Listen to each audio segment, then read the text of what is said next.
Good morning. Good morning.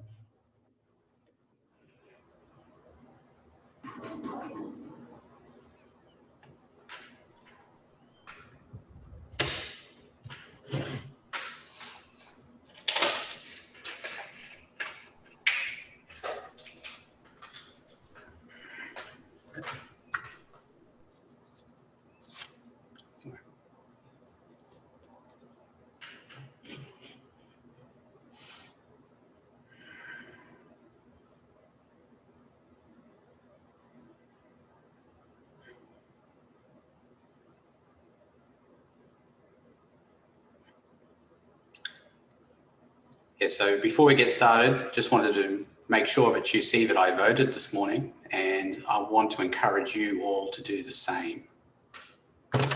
All right, let's get started.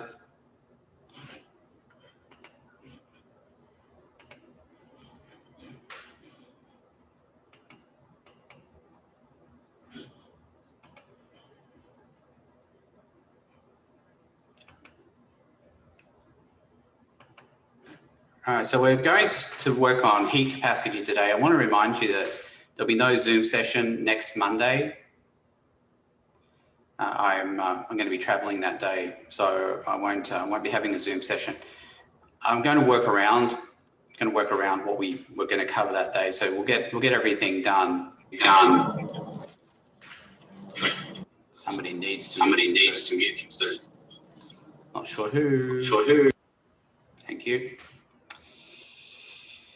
Okay, so we're looking at heat capacity here, and heat capacity is based around a formula Q equals mc delta T, and it's more proof here that heat and temperature are not the same thing.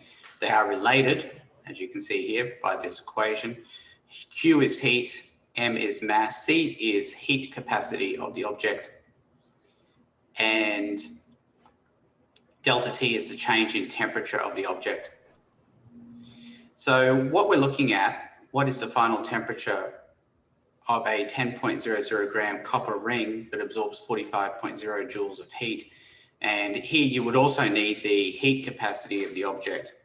But let's talk a little bit about heat capacities. One thing you've probably noticed is if you had a stove and you put a spoon on a stove, you know it heats up pretty quick. And that's because something like a spoon doesn't have very much of a heat capacity.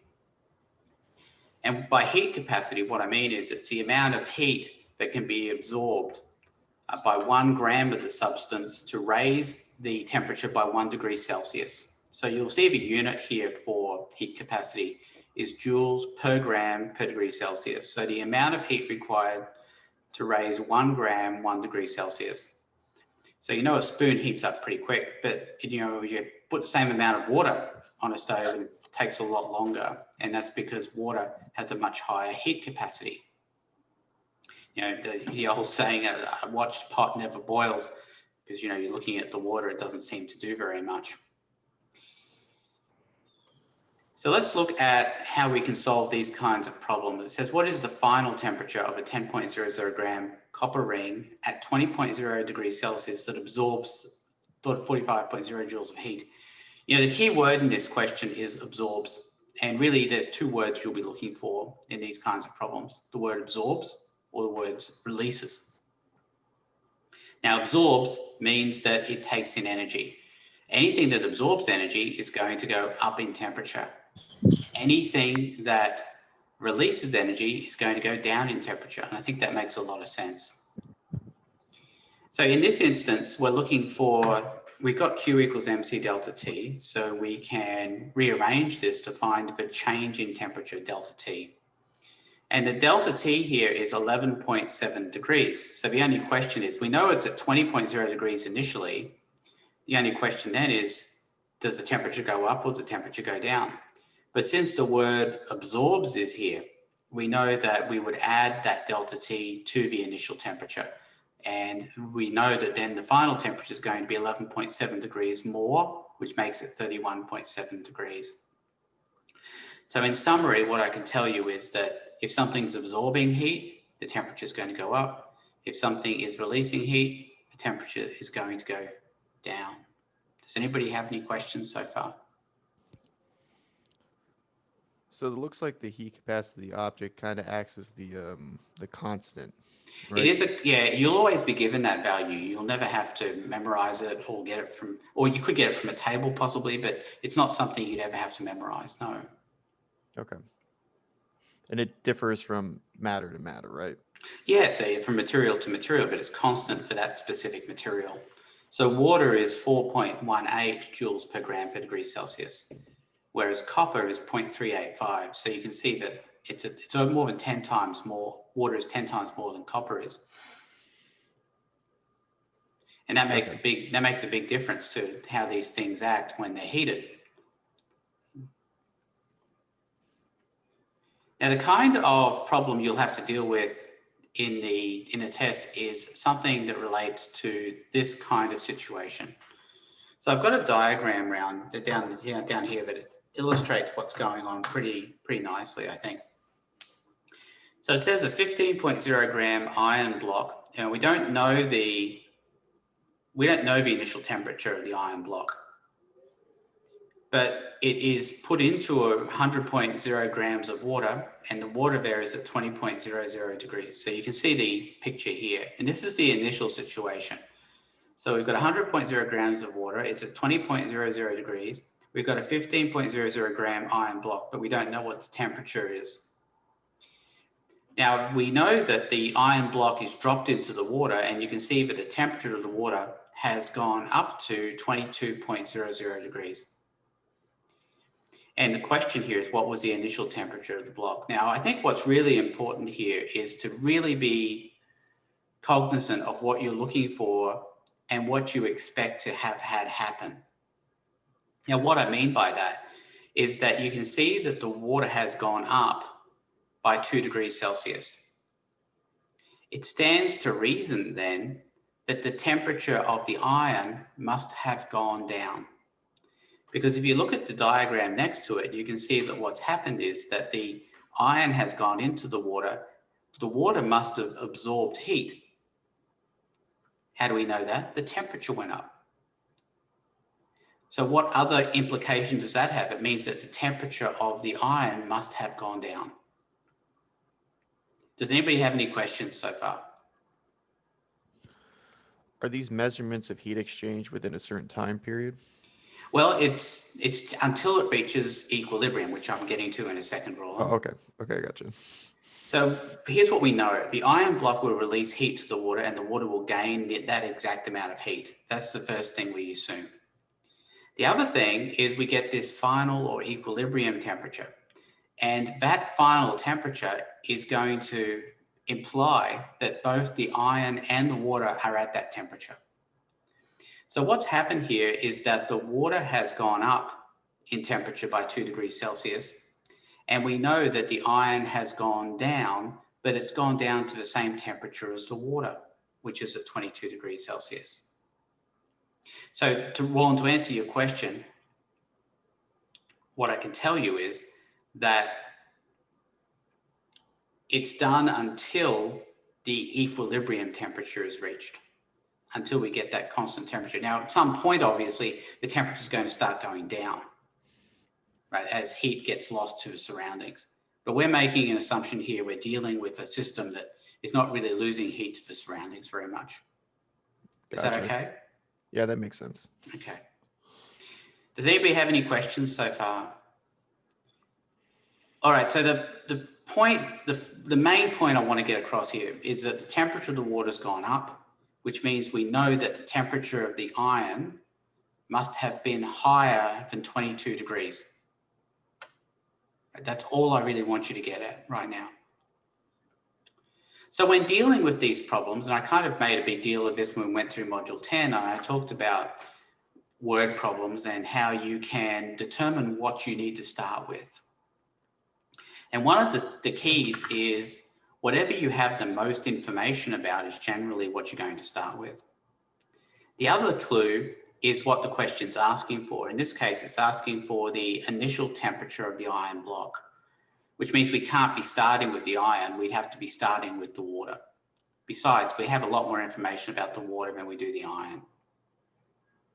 So where do we start here? Well, we start with this assumption that the iron block will release the heat to the water and the water will gain that exact amount of heat. So we need to calculate the amount of heat that the water is absorbing. That's the first thing. So the way we do that is we say, well, Q water, that's the heat that the water is absorbing, will be C water, which is the heat capacity of the water. It's given in the problem here, 4.180 joules per gram per degree Celsius, times the mass, which we were also given, 100.0 grams, times the change in temperature, not the final temperature, but change in temperature, which is 2.00 degrees. Now, how did I get that?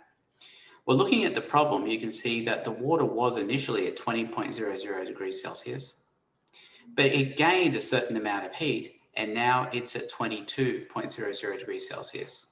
So delta T, the change in temperature, is going to be the difference between those two, which is 2.00 degrees, which I think makes a lot of sense, because what we're trying to do here is figure out, well, how much heat had to be absorbed by the water in order to raise that temperature by 2 degrees. Does anybody have any questions so far? So that comes out to be, sorry, Roland? Okay, that comes out to be 836 joules. Now that's the heat absorbed by the water. But as we discussed earlier, it also happens to be the exact amount of energy released by the iron, the Q of the iron. So what we can do, since we're after a temperature here, we rearrange this formula here to be delta T of the iron divided by, delta T of the iron is going to be the Q of the iron divided by the heat capacity of the iron and the mass of the iron. So the heat capacity of the iron here is going to be 836 joules, which is the same as the heat gained by the water. And then that's divided by the mass of the iron multiplied by its heat capacity, which comes out to be 124 degrees Celsius. But you've got to remember, this is a change in heat. This is a change in temperature, to delta T, change in temperature. Now, as we talked about earlier, the only discussion we have to have then is, was the initial temperature of the iron higher than 22 degrees, which is what it finished at, or was it lower? Since we know that the water went up in temperature, we know it absorbed heat. What that means is that the initial temperature must have been higher than 22.0 degrees. So it came out to be 124 degrees as being the difference. We add that to 22, we get 146. So that's what it was initially. So 146 down to 22, and that's where 124 comes from. Does anybody have any questions? Where did the 0.449 come from? That is the heat capacity of the iron, and you can see it's given in the question. Okay, thank you. So any heat capacities will always be given to you. You will not have to, you won't have to figure those out. Now, are you going to do a lab pretty soon? I'm not sure when. Are you doing a lab right now that involves heat capacities or not? I think that's next week, yes. That's next week, okay. Yeah, so you'll actually be doing a lab where you calculate the heat capacity of a metal. And what you'll actually be doing is measuring the temperature difference in a similar fashion to what we're doing here in this problem.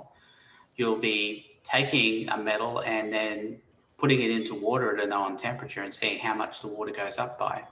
And that allows you to be able to calculate the heat capacity of the metal. Not exactly the same problem as we're doing here, but pretty similar. So that'll give you a real practical basis for seeing what we're looking at here in this kind of problem. Yeah, it's this week. Sorry, I had to double check. Okay, no, that's good. Well, it's nice then, isn't it? Yeah, It's almost like it was set up that way. All right, does anybody have any questions? So in this question, we're trying to get seawater. No, in this instance, we're looking for, if you look at the question, it says, what was the initial temperature of the iron block? That's what we're looking for, David. And you do that just by doing 4.18 joules. I don't get it. Can you show me the equation again? Sure. Because we're looking for the temperature of the ion, it means we have to figure out how much heat was absorbed by the water first. And that's down here, David. Q water is equal to C water times M water times delta T water. The delta T being 2.00 degrees, the difference in temperature. This is how much heat, 836 joules, was absorbed by the water, which happens to be the amount of heat released by the ion. Does that make sense? Yeah, and then you convert it to C. You look at the initial temperature of the iron, you add it. It makes sense. Okay. Well, you know, the main thing then is to figure out the change in temperature of the ion using the formula here, and assuming that the heat released by the ion was the same absorbed by the water. And that's really the key to this. Is that okay? Okay. Yeah, that's fine. That makes sense. Now, there's actually two kinds of problems that you could possibly see on the test. What I'm going to do is show you, I'll show you the practice quiz here, which has very similar problems to what you're going to see on the test as well. So that's one kind of problem where we're looking for the initial temperature of the ion. We can also reverse the problem as well.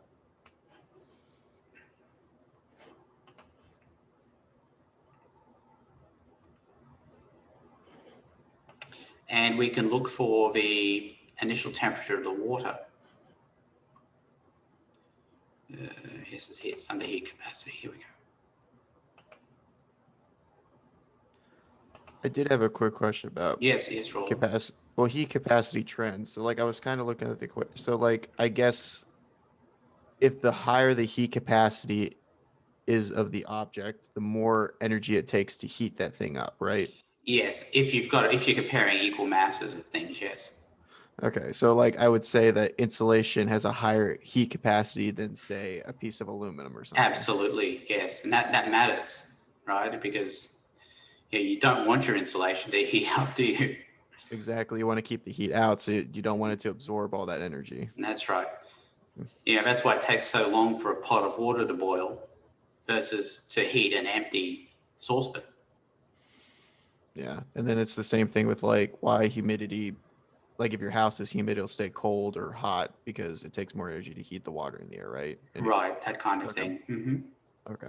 Yeah, but water is a real bear when it comes to heat capacity. It's such a high heat capacity. But that's part of the whole global warming thing as well. And the oceans have a huge capacity to absorb a whole lot of heat, which is why these changes are so slow. And there's so much water, and it has such a high heat capacity that we're seeing changes, but we're seeing them on a very slow scale because of that. And then it takes a long time for them to lose the energy too, because it doesn't want to give up energy. Okay. No, that's right. Yeah, that's why we get hurricanes in October and November, because it takes so long for the water that's been heated up during the summer to cool down.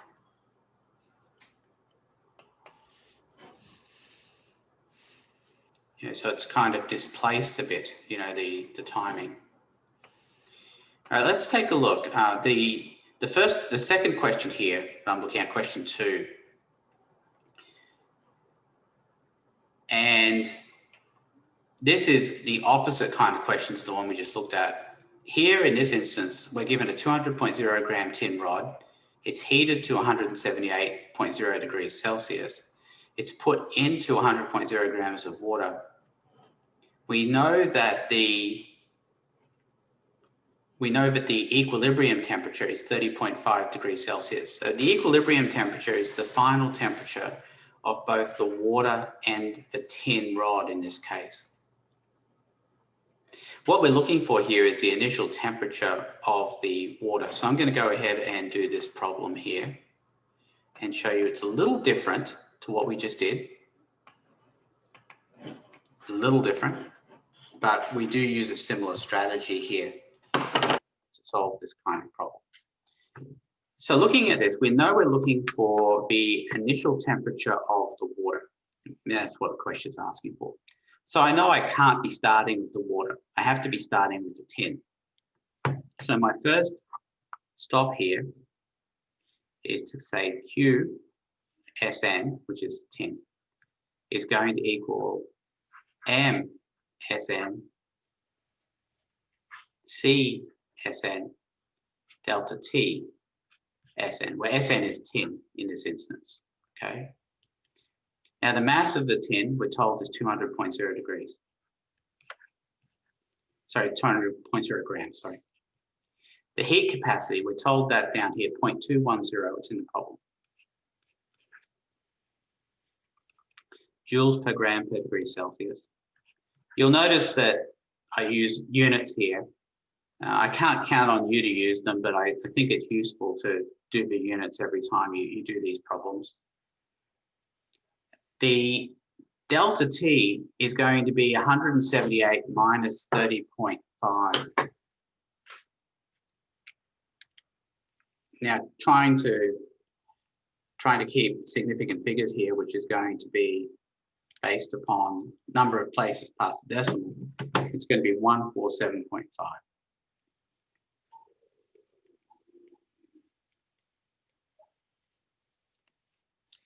So that tells us the amount of heat that must have been, well, you got to say, well, was it released or absorbed? So what did the tin do? Did it release heat or absorb heat? Does anybody know? It's an interesting question. Anybody know what happened? Did it release or absorb heat? It's not a trick question.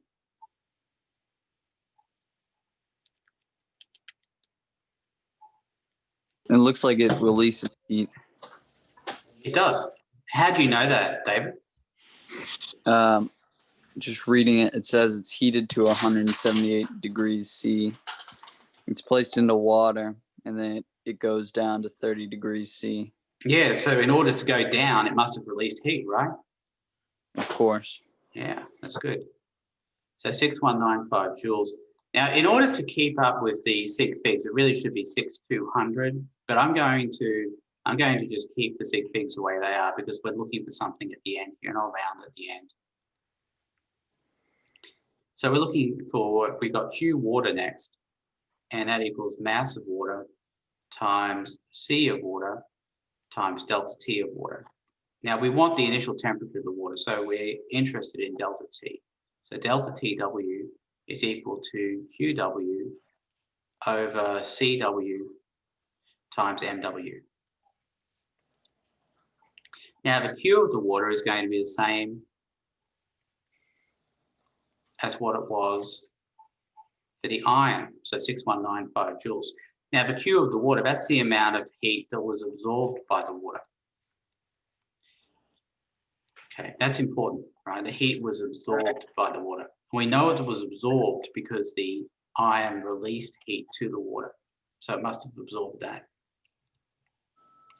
4.18 joules per gram per degree Celsius. Can you see?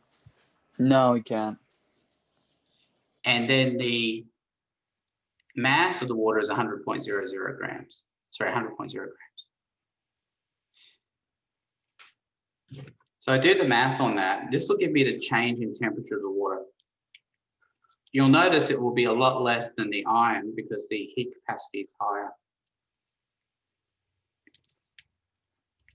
All right, I get 14.8 degrees Celsius. Taking that down to 3 sig figs. So what's this represent? Well, this represents the change in the temperature of the water. So the question has to be for you, well, what was the water before? Was it higher than 30.5 degrees or was it lower than 30.5 degrees? And the answer to that question has to be lower than 30.5 because we know that the iron released heat into the water and brought it up to 30.5 degrees Celsius.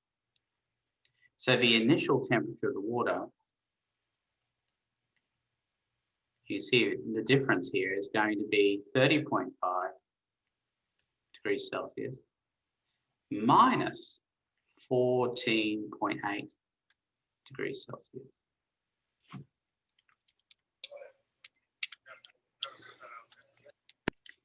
So that comes out to be 15.7. Which I think makes sense because you say, okay, so the water was at 15.7 degrees Celsius initially. Then we put the iron in, sorry, tin. It went up to 30.5 degrees because the tin released a whole bunch of heat into the water. So it absorbed heat in order to become 30.5 degrees Celsius. Does anybody have any questions about this kind of problem?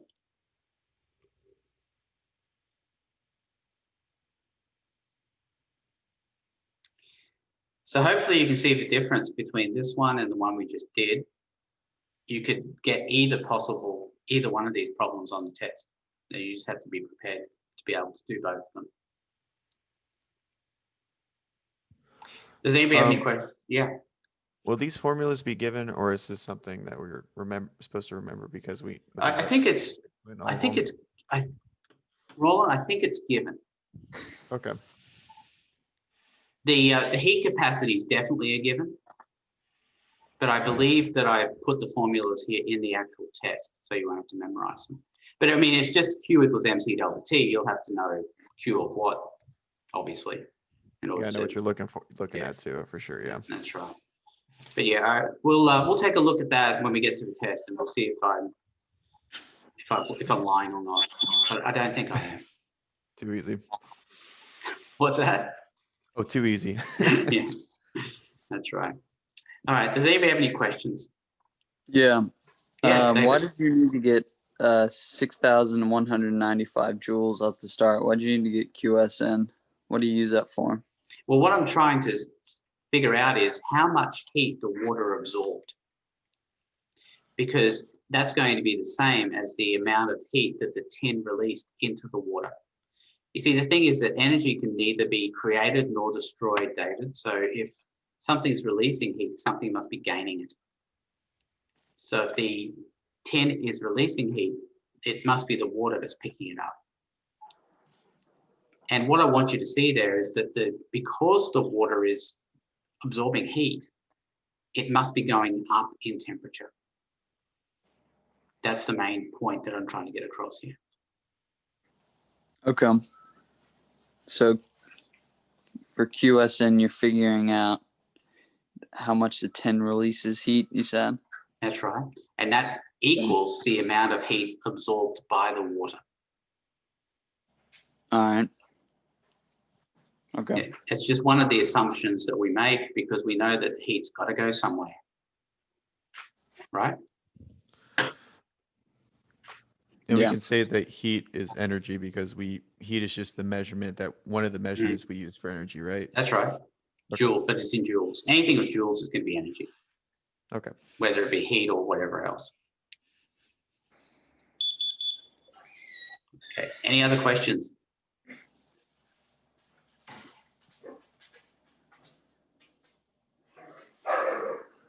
Okay. So you can expect one of those kinds of questions on the test. Let's take a look at the test. And we'll see how that works. Take it back here.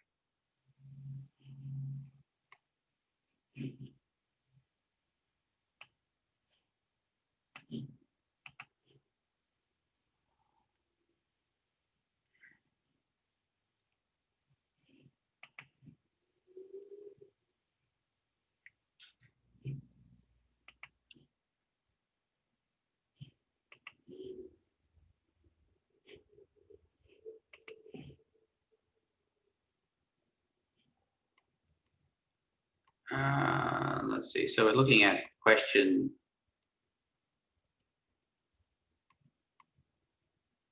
Just got to find it here. Where is it?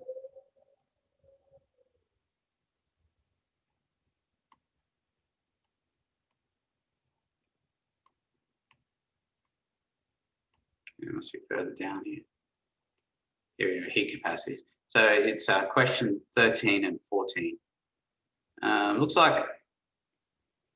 It looks like actually you get one of each kind of problem. Possibly. No?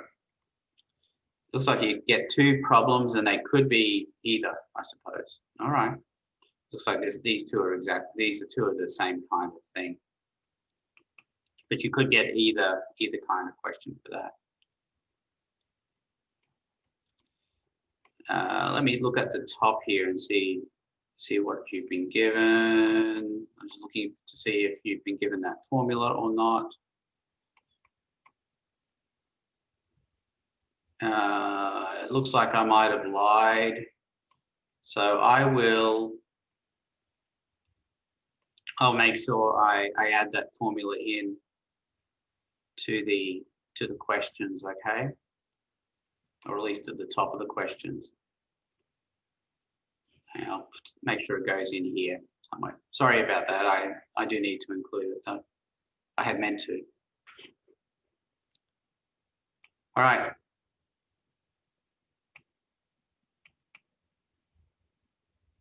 I'll fix that up. Let's continue on with what we're doing here.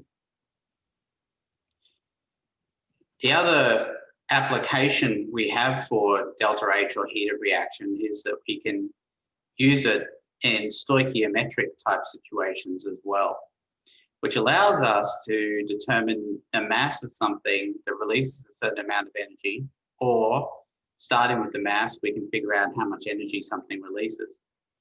And the key to this is the delta H value, which you'll notice is not in kilojoules per mole, but kilojoules, because it's specific to that specific reaction with this specific stoichiometry, meaning 2 moles of methanol, 3 moles of O2, 2 moles of CO2, 4 moles of H2O.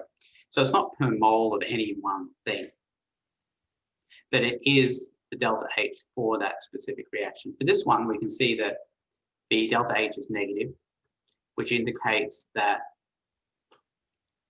it's releasing energy. And that's fine. That's really not necessary information, but it's good to be able to look at that and be able to make that determination.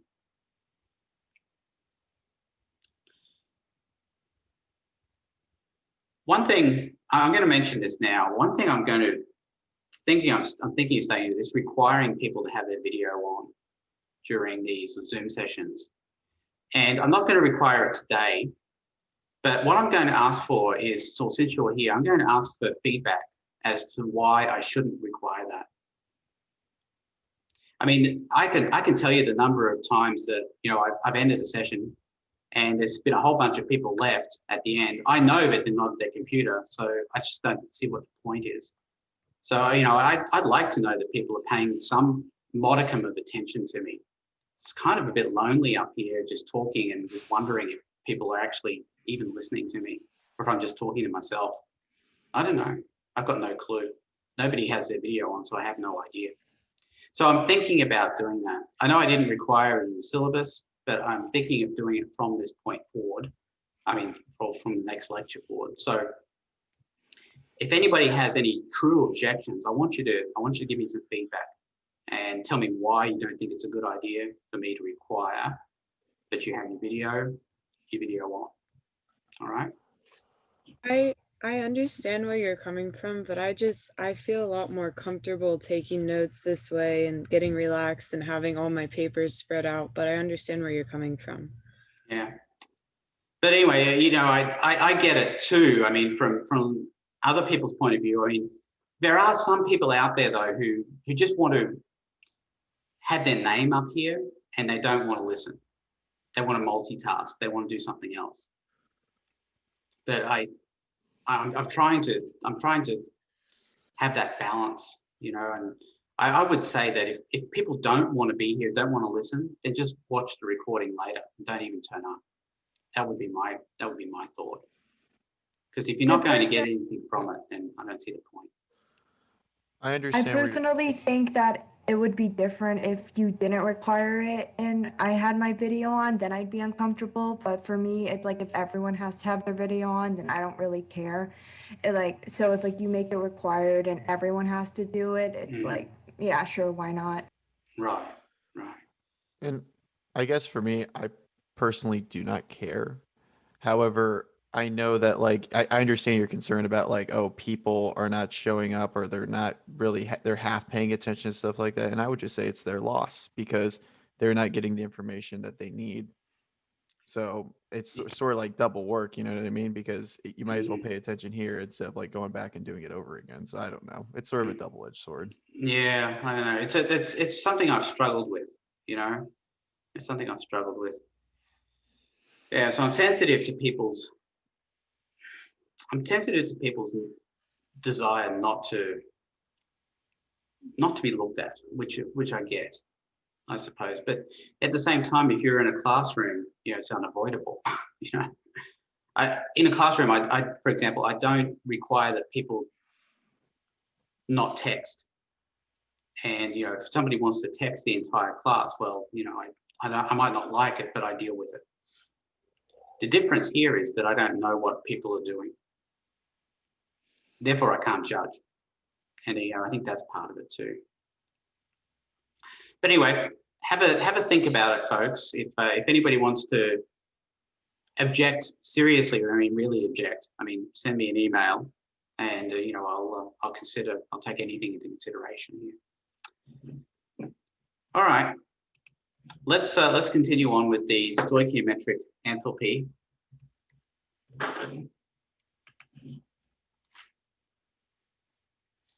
So you've been given a problem. What mass, we're looking for a mass of methanol here, must be burned in excess O2 to liberate that much of energy. Now the excess O2, that's kind of important because what it means is that we know that the methanol is a limiting reagent. So what that means is that we've got enough oxygen there to burn all of the methanol that we have. It's not like we're depriving the situation of oxygen so that we can't burn every bit of methanol. So that's what the excess is indicating. It's not really germane to the problem though, as it turns out. The only figure we actually have here to start with is the energy. So that's what we're going to start with, 8.00 times 10 to the 6th joules of energy. So I'll just write E6 joules.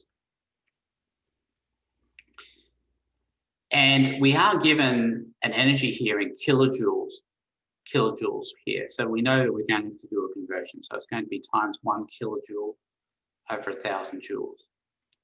The centerpiece of the problem is the stoichiometry, because we know that 2 moles of methanol are required to produce the amount of energy that's given at the end here of the reaction. Remember, you are given this reaction. This is not something you have to figure out.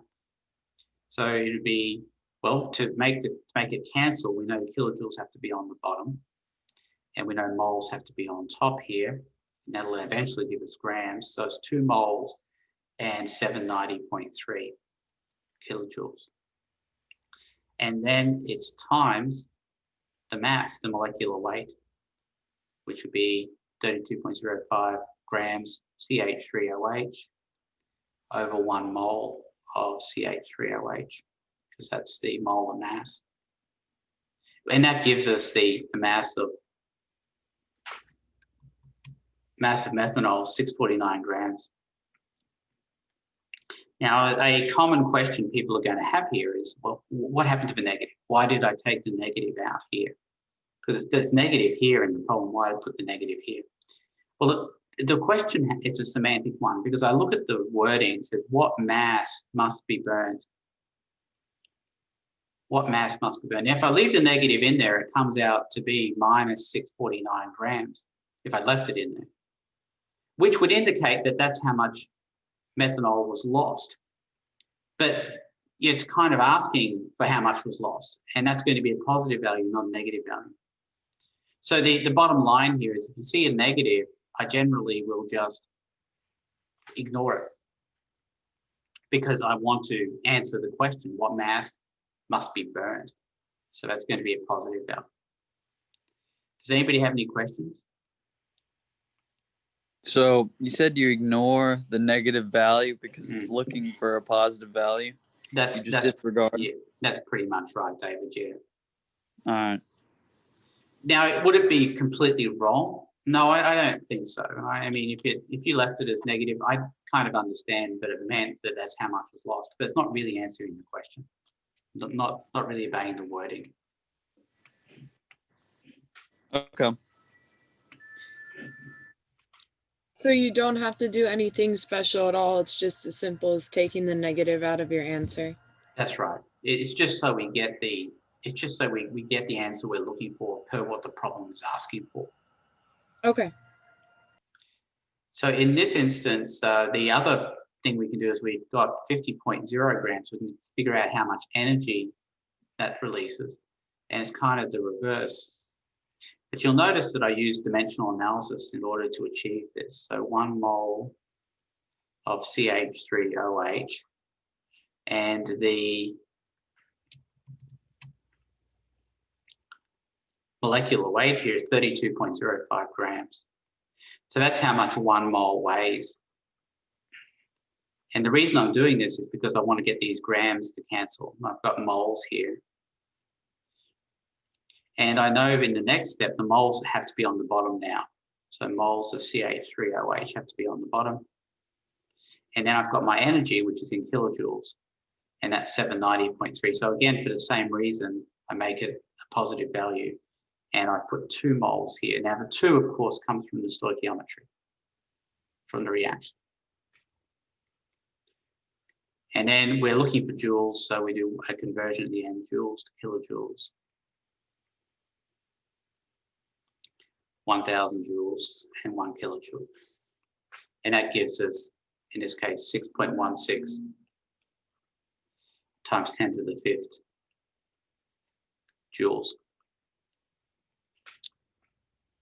All right, does anybody have any questions?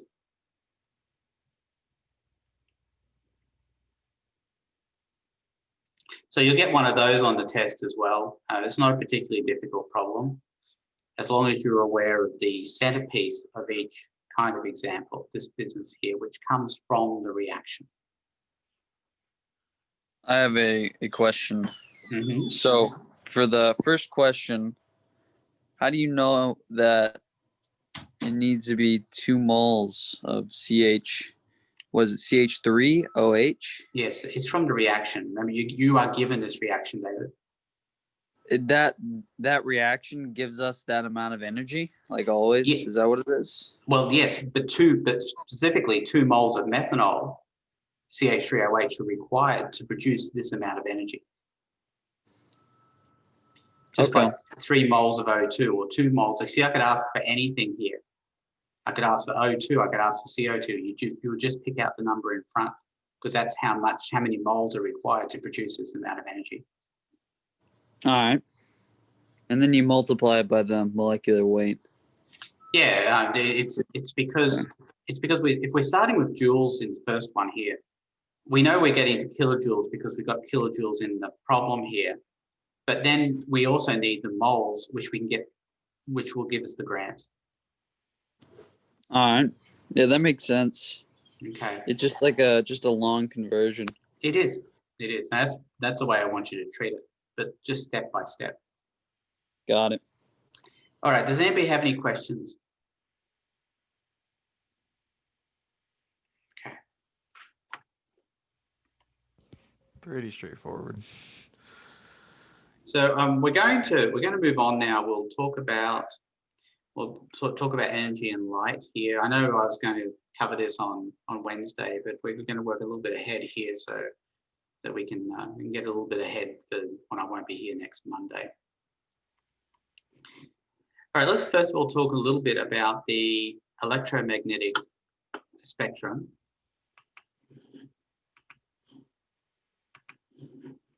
And I'll do a search.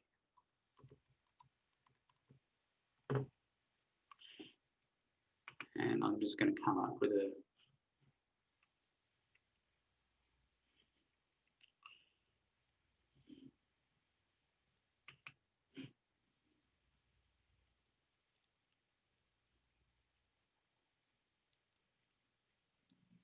all right, so this is a very rough, gives you a rough idea of what you can see here. I would have liked some kind of wave. I don't like this one as much. I'd like something here. It tells me the wavelength and frequency of light as well. Here we go. This is half these. So this is the electromagnetic spectrum. We can actually only see a very small portion. We can see the visible range, which is here. It's a very, very small range of the electromagnetic spectrum. Down at this end, you can all see my cursor, correct? Yes? You can see my cursor? Yeah, we can. We can. Yeah, we can see, yeah. So down this end, the low end, this is the low frequency end, which is also low energy, but it's also long wavelength as well. Now, I want you to see what wavelength is here. Wavelength is the distance between peaks. And you can see at the low energy or the low frequency end, the wavelength is quite long. So radio waves here are quite long. And then you've got the gamma rays at the end. There's very high energy, very high frequency. You'll notice the wavelength is very short. So that's what I'm trying to get at here with this. And the other thing I want you to be able to appreciate is the fact that we can only see the visible range is only a very small area. It's this area right here that we can see. That's it. We cannot see anything else on the spectrum. Do we have to see it with like a microscope? Not a microscope, but some special instrument, or can we see it with the visible eye? We can't. That's the point. We can't see it with the visible eye. We have to have some sort of other instrument. Even within that tiny spot that you were pointing out? No. Well, that's the thing. That's all we can see. That's all that's visible to our eye. We can only pick that out. Can you think of any examples of something within that range? Well, anything you're seeing. So let's say you're looking at something blue, it's absorbing red, and then your eyes pick that up. But the thing is that what we can't see, for example, is like infrared. Right? We can't see infrared. We can't see heat. We can't see heat radiation. That's infrared. We can't see ultraviolet, right? That's the rays that come down from the sun, that are outside the range of visible. The sun looks yellow to us. That's fine. We can see that. What we can't see is the ultraviolet rays that come out, the rays that give us sunburn, for example. All right, I get it. Yeah, gamma rays we can't see either. All right, so but those are it's silent killers if you're dealing with radiation, because you have no idea. You have no idea. You can't see them. Yeah, you have to have a Geiger counter. Yes, something like that. Something that will pick up the gamma rays. But you can't pick them up with your eyes. I guess that's the only point I'm trying to get at here. All right. Well, thanks for explaining that. No, you're welcome. Now, what we're going to focus on is the Bohr orbits.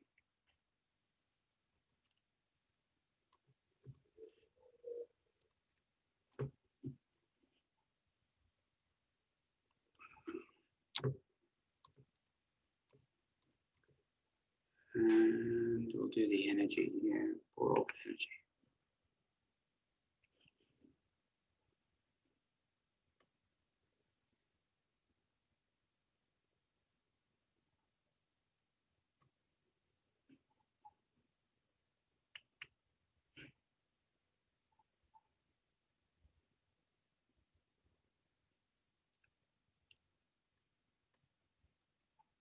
No, it's not very good. It's not going to be very helpful.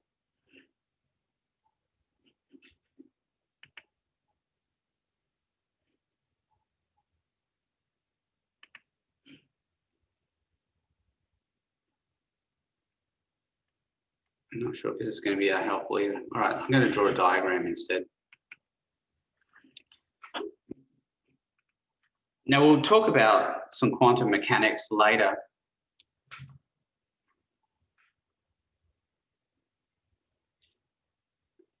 But we're all aware of the model that allows us to say, well, we've got all of these electron energy levels, and we've got the nucleus here in the middle. This is actually not a very accurate representation of what's going on. It's a very rough representation, because these levels here represent what we call Bohr orbits. Now this is hydrogen that we're talking about here, so it's just got that one proton and one electron. So this would be n equals 1, this will be n equals 2, this will be n equals 3. And it just represents the different energy levels that the electron that's around hydrogen could possibly be in. Now the n equals 1 is called the ground state. That's the lowest energy state for the electron.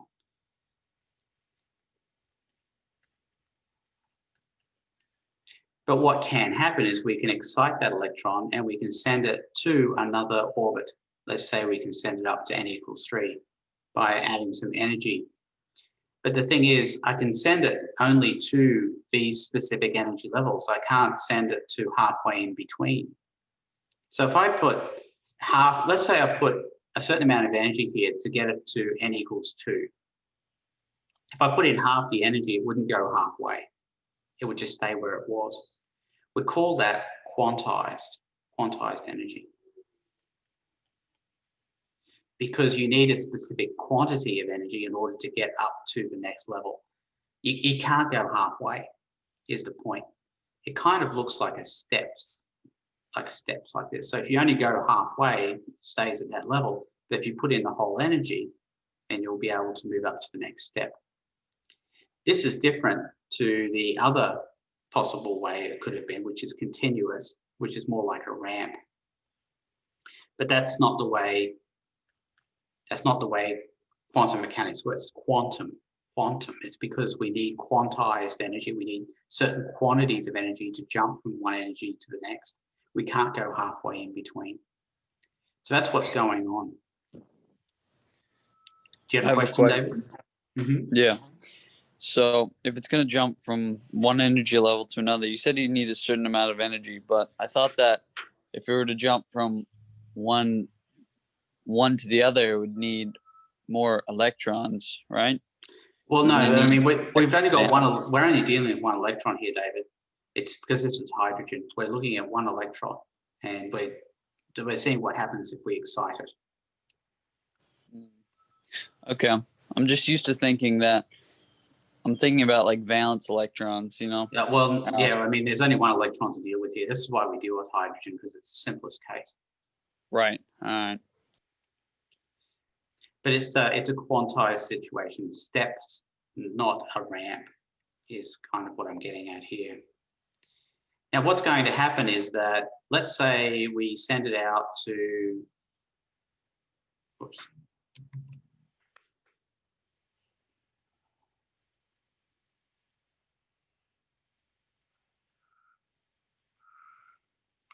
Let's say we send it out to n equals 4 from n equals 1. So we've put enough energy in to get it out to the 4th energy level. Now, it requires energy, of course, to go from the ground state out to a higher energy level. And then what happens is that the electron can actually fall back to the other energy levels. It can fall back by 1, it could fall back by 2, so it can go from n equals 4 to n equals 2. And when it does that, it releases energy, and it does that by releasing a photon. And that photon is going to be a certain frequency of light. And that photon is also going to have a wavelength, a frequency, and an energy. And we can calculate all 3 of those based upon where it's coming from and where it's going to. But it's always going to go from one energy level down to another energy level. And that's what we're going to be looking at here. We're looking at the energy difference that's going to be caused by the electron falling from one orbit back towards the ground state. As I said, it can be any combination. We can go back by 1, we can go back by 2, back by 3, whatever you want. And that's what we're going to look at.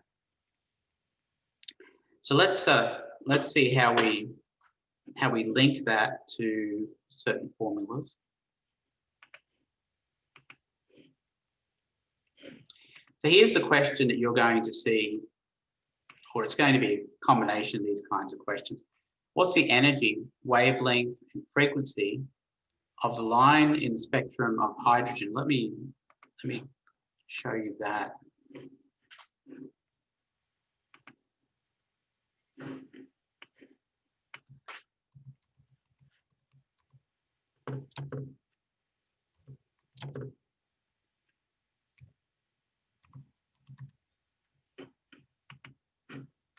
See if we can see what it looks like.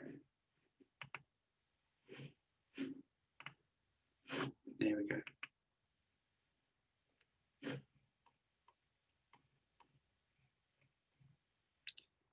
See, what happens is, if let's say we're looking for all of these different possible ways that we can get all of these different photons, this is n equals 2. So we're looking for anything falling back to n equals 2.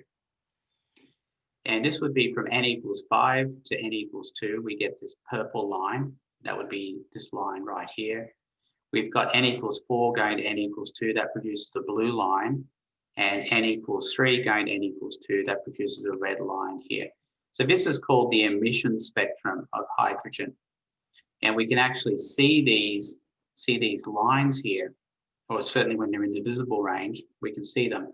And we can then measure the amount of difference in energy between the energy levels by looking at those lines. So that's what this is. That's what this is showing. So let's go back to the question.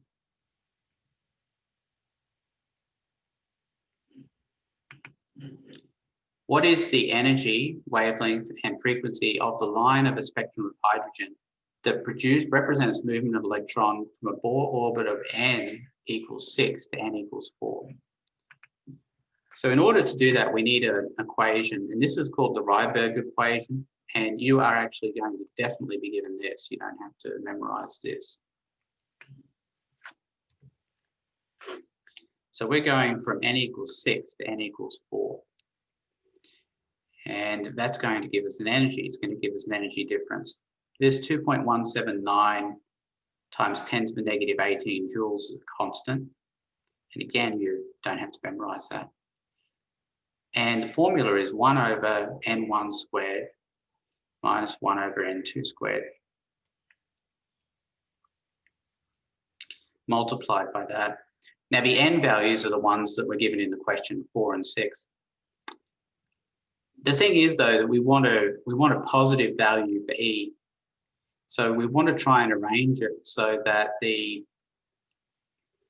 value we get for 1 over n1 minus 1 over n1 squared minus 1 over n2 squared comes out to be a positive value, which means we have to be choosing what's n1 and what's n2.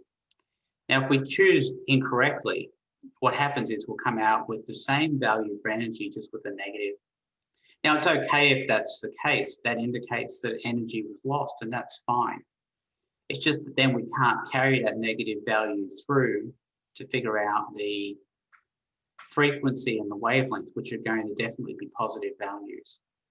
So what I like to do in this case, I'm going to do 2.179 times 10 to the negative 18. And if I use the smaller n value here as n1, so it'll be 1 over 4 squared minus 1 over 36, or 1 over 6 squared, I definitely know that I'll end up with a positive value for E. Because if I switch that around, I'm going to get a negative value. So it's all plug and chug here.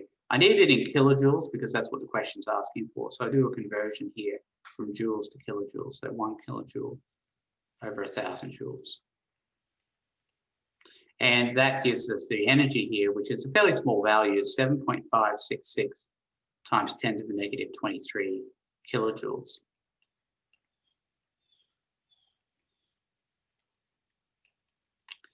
Does anybody have any questions about where I'm getting any of those values from?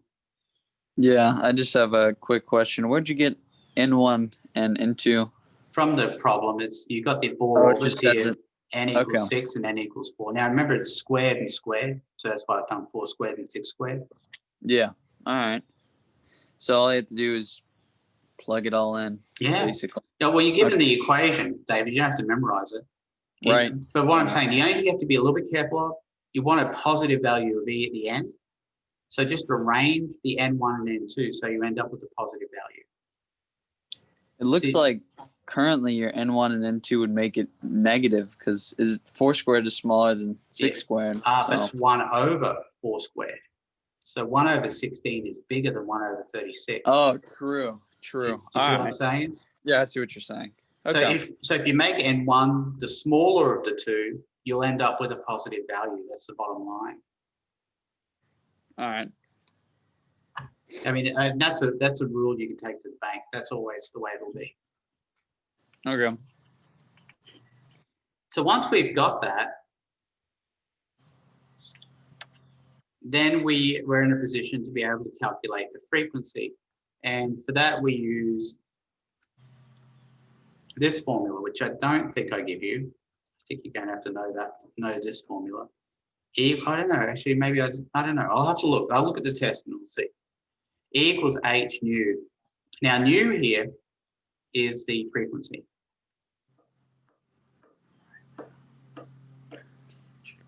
That's a Greek letter, frequency. Nu, it looks like a V, as you can see there in the diagram. So nu is equal to E over h. Now, what's h? H is called Planck's constant. And Planck's constant is 6.626 times 10 to the negative 34 joules seconds. This allows us to interconvert between energy and frequency. So the energy is going to be 6.566 times 10 to the negative 20 joules. How do I know I need joules? Because I'm given H as being joule seconds.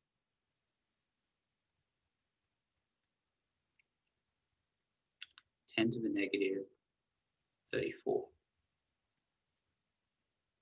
joule seconds. So I know that these have to match. So joules have to match here.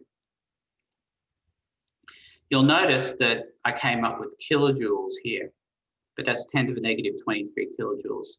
If I didn't convert to kilojoules by dividing by 1,000, I would have ended up with 7.566 times 10 to the negative 20 joules, but those have to match.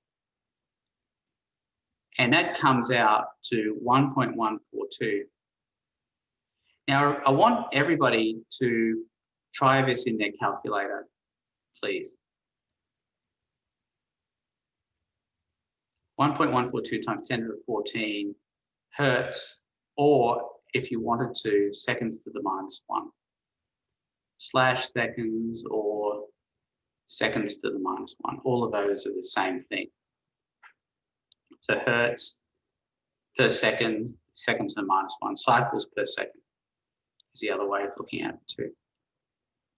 So it's the number of waves that go past a certain point in a second. But I'd like you to try this in your calculator, please. Make sure you're getting the same answer as me. So for like the hertz and like the seconds to the negative 1, is there a specific one that we have to use for the test, or can we use any of them and the test will mark it as like the I think it'll correct be answer? fine. I think it'll, whatever you mark, whatever you put in should be fine, I think.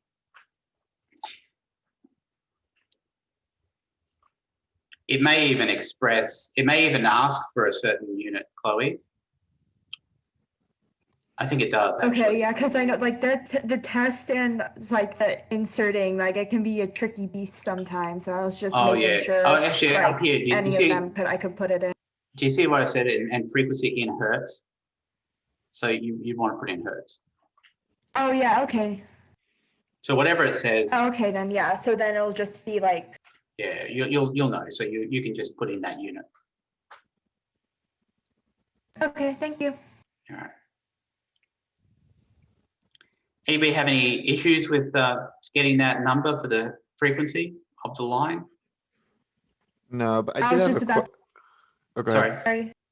I was just about to say that I got the same answer as what you got on my calculator. Oh, that's good. That's good.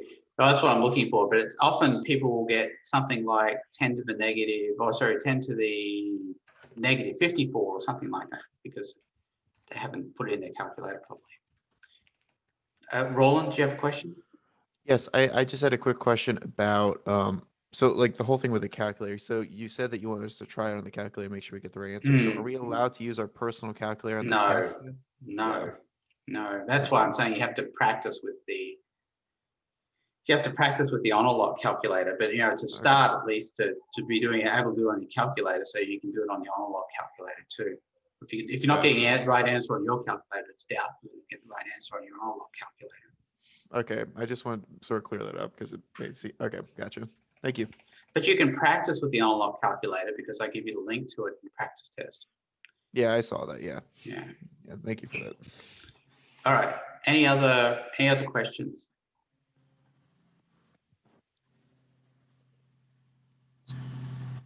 Okay. So Yeah. for Sorry, this, David.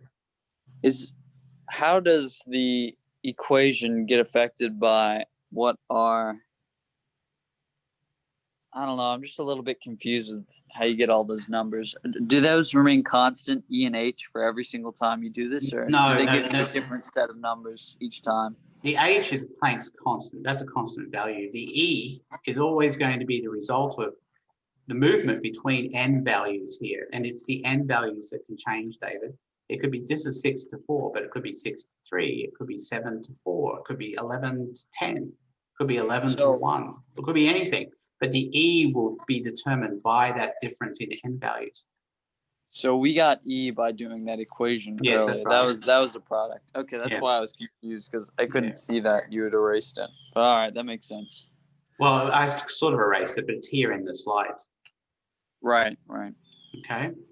Now you'll notice that it's kilojoules here, but we need joules because our Planck's constant is in joule seconds. So joules have to match, which is why I took the value in joules, not kilojoules. That's important. And the way I get the joule value is just simply not to do this conversion at the end, not to divide by 1,000.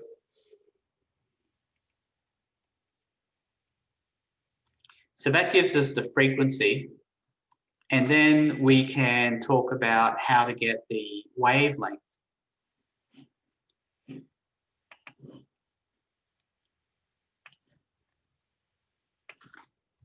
And the wavelength is going to be from this equation.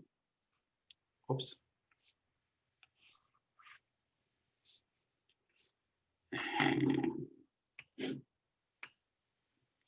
It's going to be from this equation.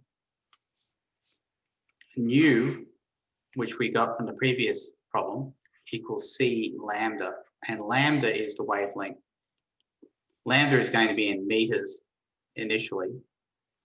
So lambda is going to equal C over nu. Now what's C? C is the speed of light. That's a constant value too, 2.998 times 10 to the 8th meters per second.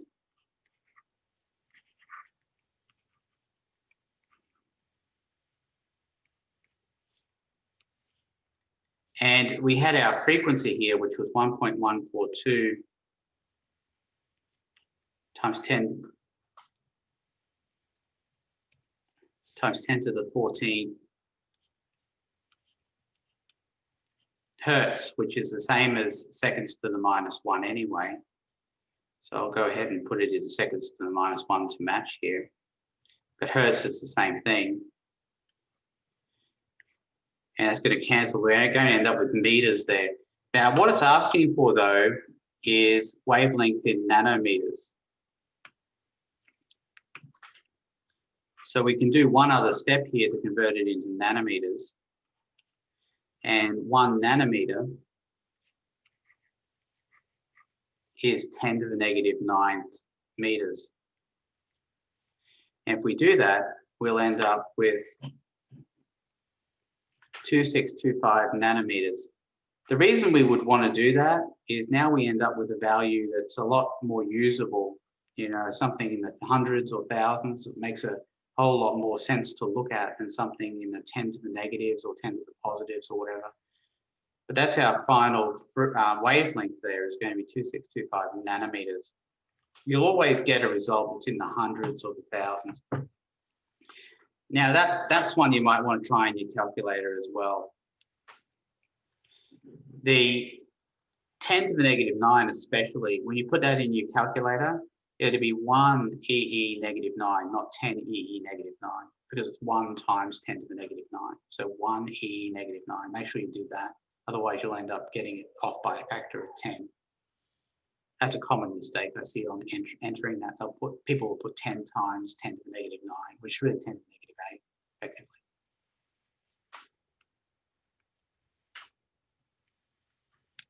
All right, so what have we done here? Well, we've investigated what's happening with the n values as electrons fall back from one n value to another. We get an energy. From there, we can get a frequency. From there, we can get a wavelength. That's what this whole problem is about here. On the test, it's separated out though. All right, let's take a look at. We'll take a look at the test. If we have time, I'll show you the practice quiz as well.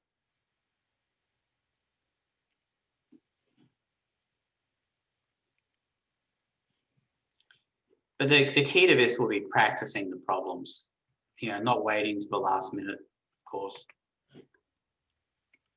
I've already given you that spiel. So.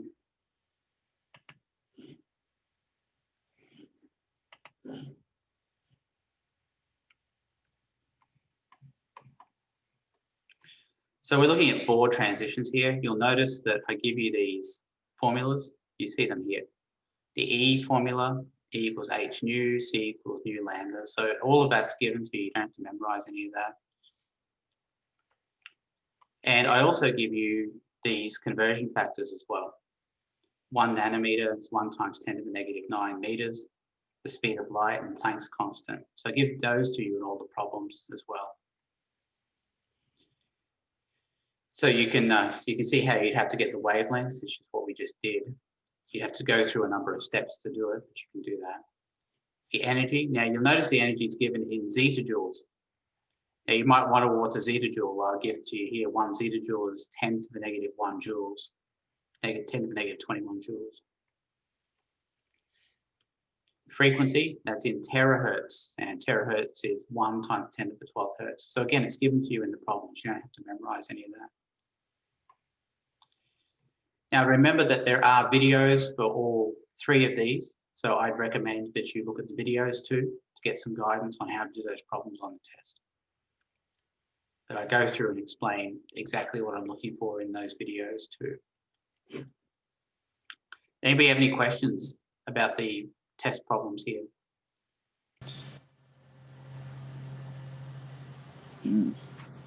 So you have the outline to do all those different conversions for the, what would you name it? The problems with the wavelength and the energy Bohr frequency. transitions.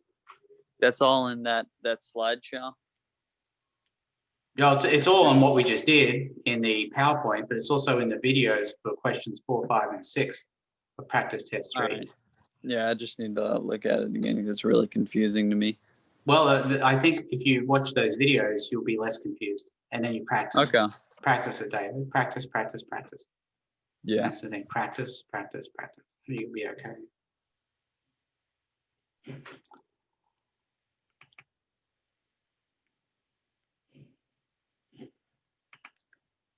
And one of the questions that really bothers people, I'm putting this out again, it's all extra credit, okay? So this is all extra credit I'm showing you here. We've got so these are the videos I was talking about. You're looking at questions 4, 5, and 6. You want to really focus on those for what we just did. There's also the videos here that explain it too, David. I would watch that too.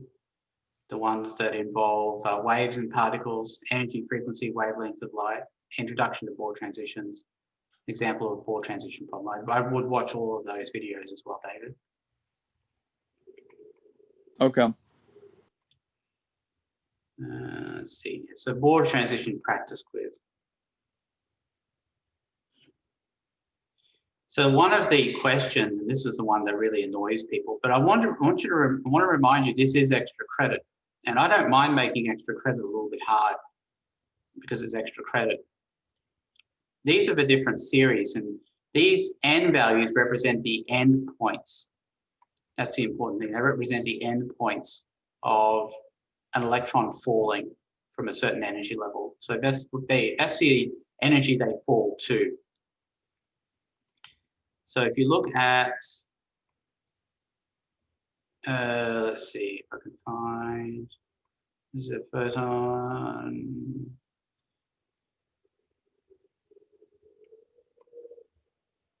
Here we go. So this is the one that annoys people the most. A line in the emission spectrum of hydrogen has this wavelength. This line is a member of the Lyman series. That tells you that n equals 1. I think that's the Lyman series. If you look up here, I think it's in the, well, it's not, can't see it anymore, but there's something there that tells you that. And the n equals 1, and you're looking for the other n value. So you would have to do a lot of algebra here to work your way backwards through that problem. That's the only clue I'm going to give you about how to do that.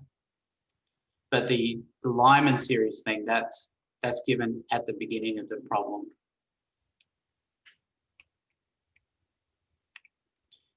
All right. So that's it for today. We will do a bit more on Wednesday, obviously, and we'll see where we're at. But for now, practice, practice, practice. Practice, practice. Okay. If anybody wants to hang around and talk to me, they can. If anybody wants to hit the road, they can as well. See you all later. Have a good weekend. Bye, thank you. Thank you. Thank you. So just to be clear, Monday next week, we're not having class, right? Mhm. I think I missed like somewhat of the first part of class. I sort of jumped in on that. Okay. I sent an email about it. Oh, you did too? Okay, good. Yeah. I think that's about it. See you on Wednesday. All right. I'll see you. Have a good day. See you later, David. Thomas, you there?